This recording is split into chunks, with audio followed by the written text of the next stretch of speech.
भगवान सिंहासन से उठ करके तैयार होने के लिए गए और बढ़िया महाराज नकली सी मूछ लगा करके ऊपर सिर पर पाग पहन करके और थोड़ा पेट सा बाहर निकाल के गले में खूब सारी जंजीर डाल के हाथों की हर उंगली में अंगूठी पहन करके सोने की जूतियां डाल करके कौंधनी सोने की पहन करके और एक बेंत सोने का मड़ा हुआ बेंत लेकर के ठाकुर जी तैयार हो गए, एक सेठ जी बन गए।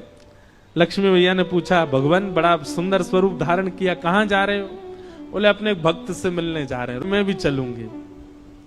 भगवान बोले तुम मत चलो, तुम उसको पहचान नहीं पाओगे, तुमसे अपराध बनी जाएगा। बोले नहीं नहीं, भक्त दर्शन करने मैं तो जाऊंगी।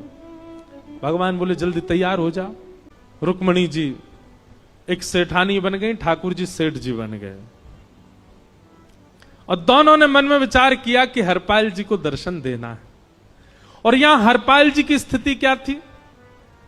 अब संत सेवा के लिए कहीं से भी धन नहीं मिल रहा था, तो हरपाल जी एक मार्ग पर जाकर के बैठ गए और सोचने लगे कोई धनवान यहां से निकलेगा तो उसको लूट लूंगा और लूट के भाग जाऊंगा, सारा धन संत सेवा में लगा दूंगा। तभी उस मार्ग पर कोई और तो आया नहीं, ठाकुर जी सेठ बन करके आ गए और महाराज खूब सारे गहने पहन करके, पाग बढ़िया सोने की जड़ाऊ पाग पहन करके, ऐसे वस्त्र पहन करके और छम छम करते चलते आ रहे हैं, उन गहने ही बज रहे हैं ठाकुर जी के। हरपाल जी ने जैसे नेत्र खोल करके देखा,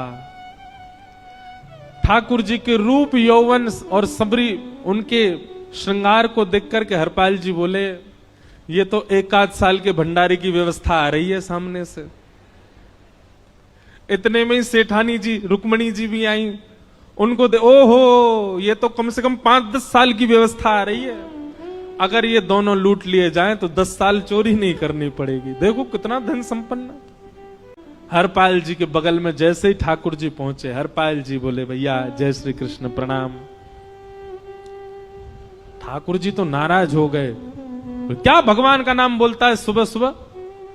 तुम सब लोग बड़े पाखंडी हो, ढोंगी हो, और हमने सुना इस गांव में एक रहता है वो चोरी डकैती करता है और फिर कहते हैं संत सेवा करता है। ऐसी काय बात की चोरी? भैया करता तो चोरी है, भले ही उससे भली संत सेवा करता हो।